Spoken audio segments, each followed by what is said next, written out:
Hi mga boss, ito nga pala yung breeding natin noong November at baka isa ito sa mapili nyo sa darating na February sa palaro ko.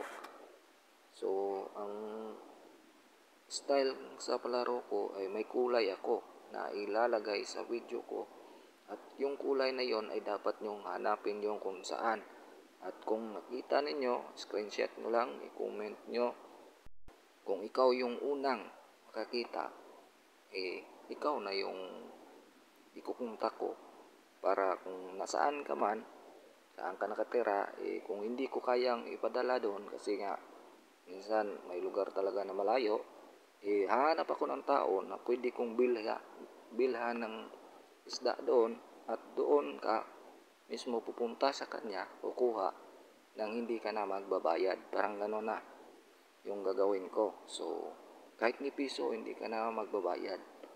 Kunin mo lang doon, kung malapit na sa inyo, kunin nyo na lang doon at mag video call tayo para makita ko na nakapunta ka talaga sa tao na yon at doon isisend ko sa kanya yung bayad para kukuha ka na lang ng isda doon na hindi ka na magbabayad. Ako nang bahala kapag ikaw yung manalo sa ating palaro.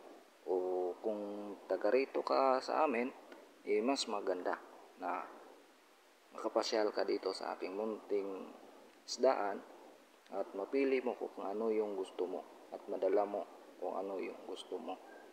So, ito sila sa darating na February, maganda na rin ito. So, baka isa ito sa mapili nyo. So, yun lang yung paglalaro natin. Simpleng-simple lang. Comment in screenshot nyo lang. Yan o. Yan. Maliit pa sila pero tama lang naman kasi 1 month. Mahigit pa lang yan. Pero may kulay na.